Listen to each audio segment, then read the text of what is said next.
Are you wondering about detoxing?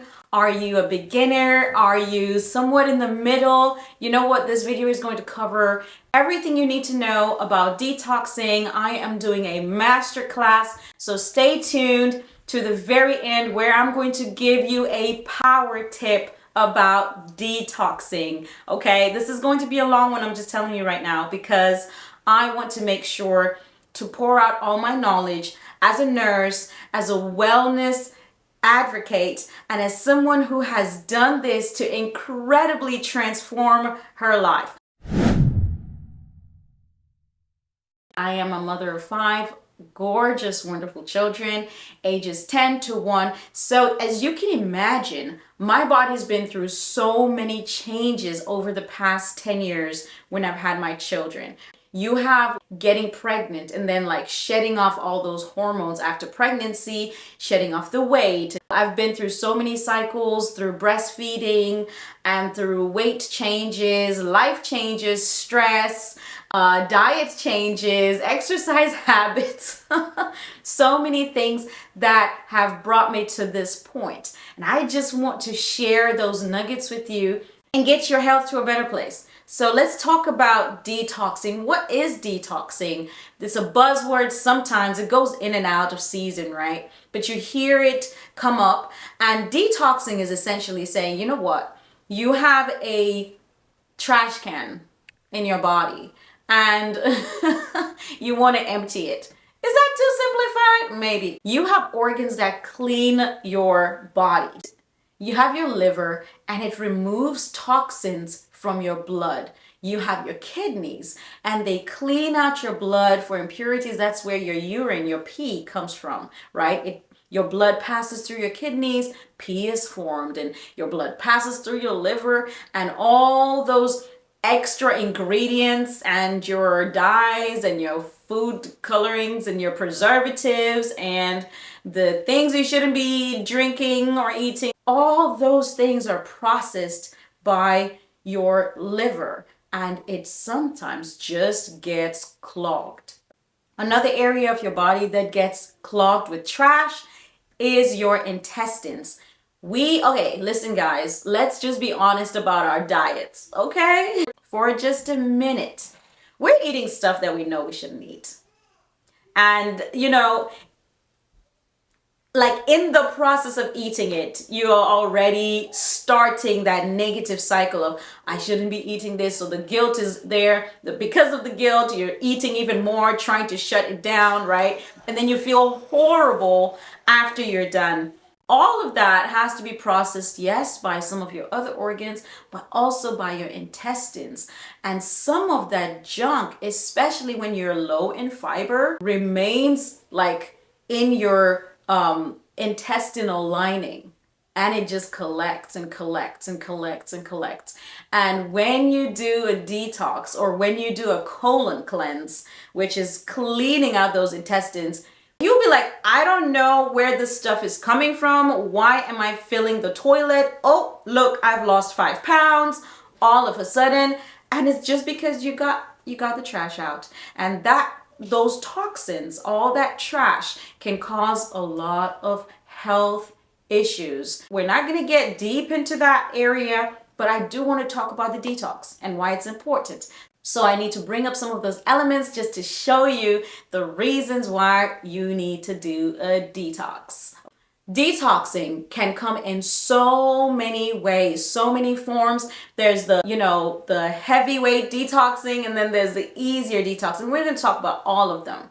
And at the end, I'm going to give you the number 1 easiest way you can incorporate today without doing anything extra, without buying anything, without juicing, without drinking water, nothing, okay? Just a easy beginner detox hack. So let's talk about the first thing, and I'm going to go heavy at first. So one of the ways people like to detox is fasting, and I mean just fasting completely, drinking water for a couple of days.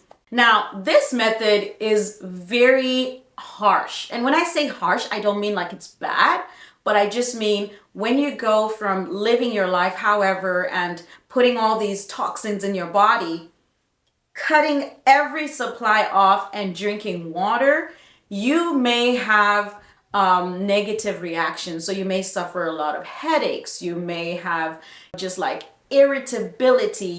Like you can face certain things where you feel like you're in a health crisis, but you're in a detox crisis. That's what it's called. Usually it comes on day 3. And so people who do water fasts will usually go for 2 days. So they'll go 2 days water fast and then follow it up with something else so that you don't shock your system into a detox crisis. Okay? So I don't recommend, if you're someone whose health scores are not great, I don't recommend you starting off with the harsh, heavy hand water fast for 5 days. I don't recommend it. You could run into problems. And so what I would suggest for that person is that they do these other methods I'm going to talk about. Now, if you're wondering, how are my habits? Which category do I fall into? That's a very tricky question. However, I do have a guide that's going to be in the description below that is called your lifestyle assessment. You're just going to be able to see, oh, okay, this is how my habits stack up in my life, and this is where I may fall in a category. Okay, maybe I need to get better with this category. Maybe I need to exercise a little more. Maybe I need to improve my water intake. Whatever it is, you'll be able to tell. So I encourage you to go into the description box and look for certain links that may interest you. Completely free. Everything is free for you. All right. So number 2 is juice fasting. You've probably heard the most about juicing. People go on the juice challenges. Juicing is so good for you. It is excellent. You get nutrition while you are fasting. And of course, like I mentioned, some people start with the water fast and then go into a juice fast. But some people start directly at the juice fast. And that is fine too. You can start with juicing, and when it comes to juicing, if you don't have any health challenges, you can juice just about anything, okay? Now, when you do have health challenges, say you are borderline diabetes or you have type 2 diabetes, then you need to start watching very carefully what you're juicing, and you want to go heavier on the vegetables and lighter on the fruits at each meal, just so you can balance your blood sugars. Now, when it comes to the internet, you will find a lot of information, but make sure that it aligns with your health status. Okay? So I'm going to also put a link in the description below for beginner juicing recipes that we've used that are delicious and that can help you get started if this is something you want to do. Also, absolutely free for you. Now, the next thing we're going to talk about is detoxing by eating raw. Now, raw can be fruits, can be vegetables, and this is something that people do for an extended period of time. When it comes to raw, that's a little easier on your body. You're detoxing kind of slowly. You're eating raw seeds, you're eating nuts, you're eating vegetables, you're eating fruit. And these things can help your body take it easy. And you can be creative with recipes. Let me tell you, I've seen some raw recipes and I've had some raw recipes that are just beyond delicious. Another way people do raw is called a watermelon fast. So it's that in between of, well, I don't want to juice or I don't have time to juice. And of course, when watermelons are in season, it's the best time to do this. And what people do they will just eat watermelon. Of course, giving you electrolytes, it gives you some nutrition, and it gives you that sugar boost if you need the glucose energy to keep you going, while also giving you a ton of water. Yes, this can be used together with water. All detoxes should include water. All right, the next type of detox we're going to talk about is elimination diet detox. So this is you saying, okay, I'm not going to detoxify by going raw, drinking juice, water, but I'm going to take out the things that I know are giving me issues in my diet. And I'm going to do that for 3 weeks. For 21 days is really a good time frame because it helps your brain rewire and you can form new neurons within 21 days. And so if you decide that you're going to go and juice, you can do it within 21 days. Let me tell you, the first time I tried detoxing, I tried a fast and I decided I was going to fast for 2-3 days. I don't know. And I decided to go water fast. Let me tell you, by evening, I was so hungry. I was starving because my stomach was just like, give me some food. And so the cranky set in. But by day 2, I was kind of okay. So with the elimination diet, you can take out the things that are causing you the most toxins, in which case, most of the time, it's sugar. Sugar is just toxic, okay? It just is. It's an acid, it's toxic, not sweeteners. Before you're like, oh, I don't know what she's talking about, not sweeteners. But if you look at the way sugar is produced, it is a highly processed product of sugarcane juice. Sugarcane juice is fine. Sugar is not. And you just have to look at the way it's processed. Go do your research, watch a documentary on how sugar is formed, what happens to it, and what the end product is and what it does to your body. I promise you, it is keeping you sick. Not worth it. And there are other sweeteners that can make you feel better. I have a video on sugar. Go check it out. Go check out other people's information on sugar. This is for your health, so I want you to get all the information you can so you can make a decision for your life. All right, so when it comes to elimination, you can remove your meats, you can remove sugar, and you can remove any things that shouldn't be in your life, like alcohol or cigarettes or something that you know is adding to your death, not your life. Remove it out of your body and just watch how your body feels in 21 days. Then you decide what comes back in. The next detox that we're going to talk about is a water detox. Not the first one like the water fast, but where you just increase the amount of water you take on a daily basis so that you can pee more, so that your organs get washed from the inside. Even if your lifestyle remains the same, this will still have an impact on your life. I made a video on that, just teaching and sharing more about the water detox and how just increasing the amount of water you drink will really make a difference in your life. The next form of detox we're going to talk about is a detox where you're not really changing what goes into your body, but you're going to do some things that help your body output and flush those toxins better. One of those things is enemas. You may have heard of enemas, water enemas, chamomile enemas, coffee enemas, different types of enemas that people do just to give their colon a cleanse. Your colon is the last part of your intestines, which ends right at the exit hole where all the trash comes out. Poop.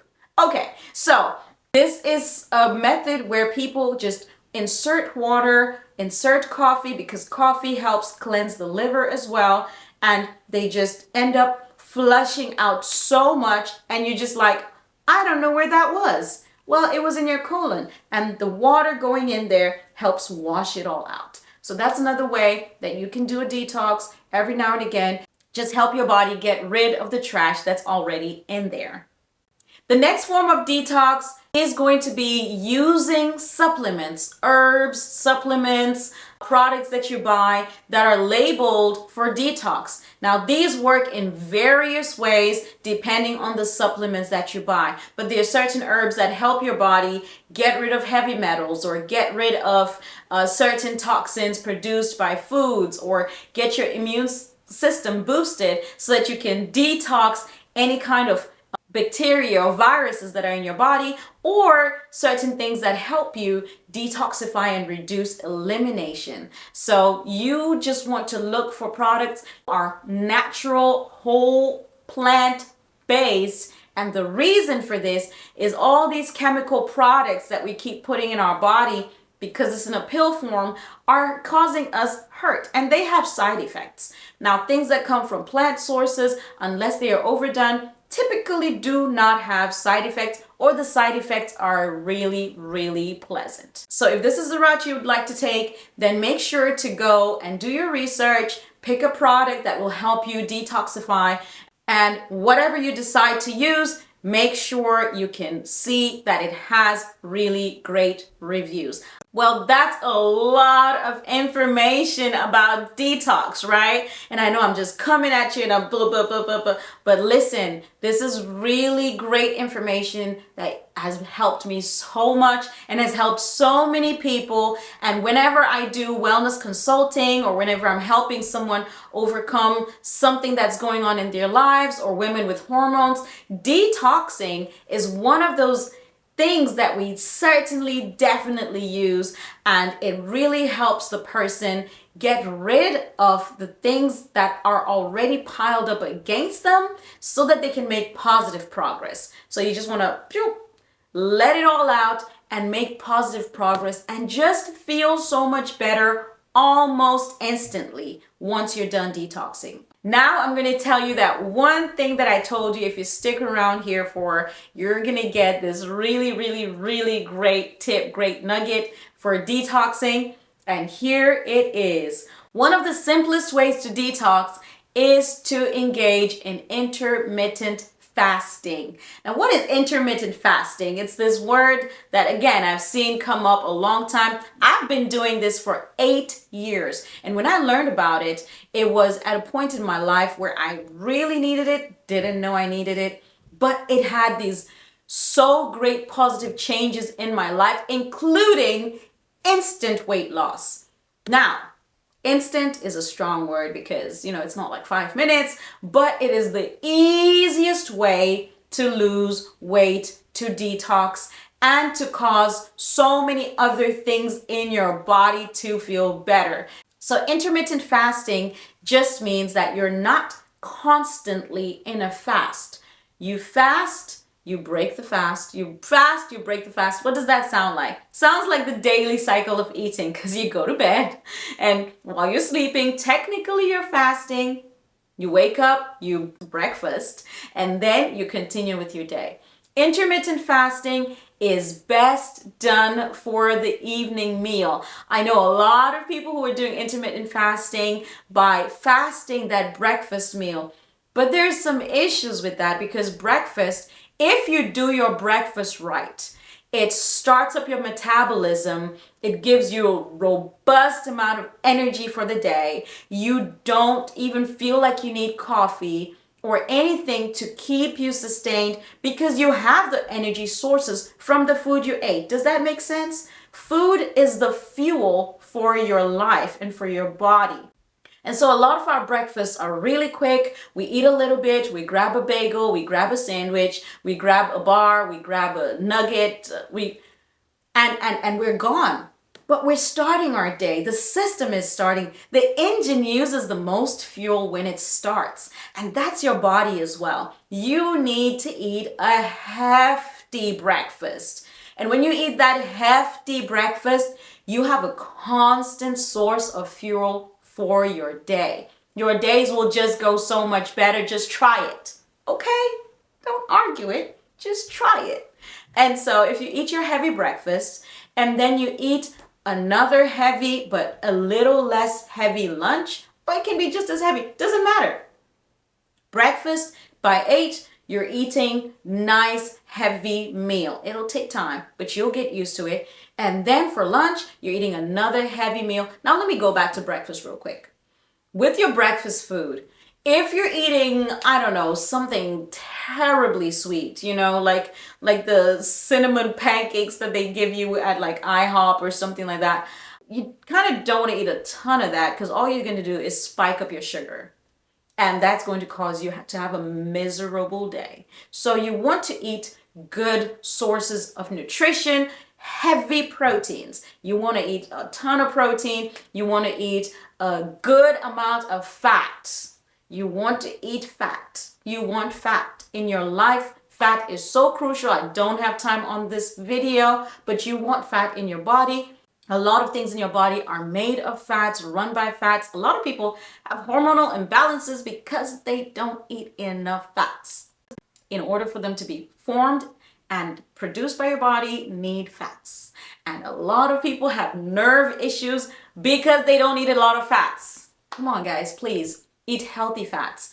Unhealthy fats, cut that out. That's the problem, but we've thrown out the baby with the bathwater. We need to go pick the baby up. Eat your avocados, eat your coconut oil, put those great fats back in your diet and enjoy. Just see how you feel, okay? If you feel miserable for whatever reason by week 2, we'll change it, but give it a try.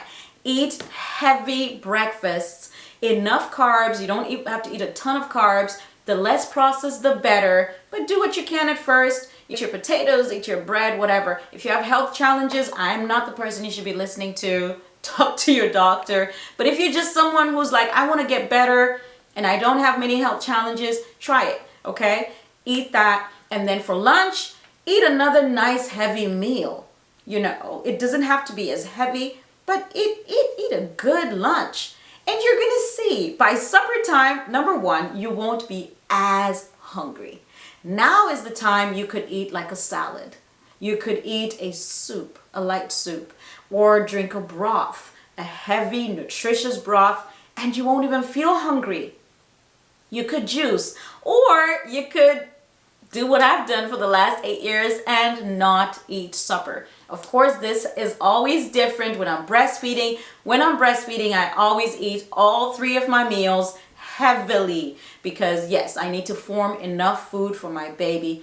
But outside of that, listen, you don't need that 3rd meal and you get used to it. Also, this does not apply to children. Children are growing at a very fast pace and need a lot of nutrition, and they do a lot of their growing at night while they sleep. So make sure to feed those children, those growing teens, as much as they need. But you, all that food does when you go to sleep is get packed away, you know?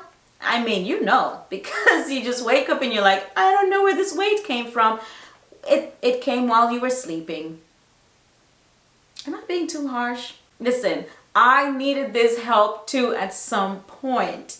And if I just show you what's happening, I know you will make the choice that serves you best. And so if you can cut out that 3rd meal or replace it with something really light, eat something full of fiber like popcorn, or again, a salad, a nice hefty salad, or eat a bowl of watermelon. Whatever you do, try and make it lighter. You will see, number 1, the weight will start to melt off. It just will. Try it for 10 days, come back here and see if I did not tell you the truth. It will start to melt off. Number 2, you will be slowly detoxifying your body because you're giving your body that time to repair. It's a very nice long time between lunch and breakfast the next morning, even if you eat lightly in the middle, for your body to do its repairs, for it to cleanse itself, for all the systems to be managed, because your body needs time every day to just reset itself, to clean out its systems, to sort your thoughts from the previous day and your feelings, and bring about reason so you don't carry today's feelings into tomorrow. Give your body that time where it's not focused on heavy digestion and what are we going to do with all this fuel that's in our body, because you don't need that much fuel when you're going to sleep. All it does is get packed away for another day. That day never comes because the next morning you're going to wake up and do the same thing again. So that is my power tip for you if you're looking for an easy entry-level detox. And if you have any questions or comments, please drop them below. I would be so happy to answer from my experience what I've known. I really appreciate you guys spending time with me today. If this video has been helpful for you, please do share it with someone so that they too can get these nuggets and make their health better. Health is greater than wealth. Let's spend more time focusing on our health than our wealth. Thanks guys. See you in the next video. Bye.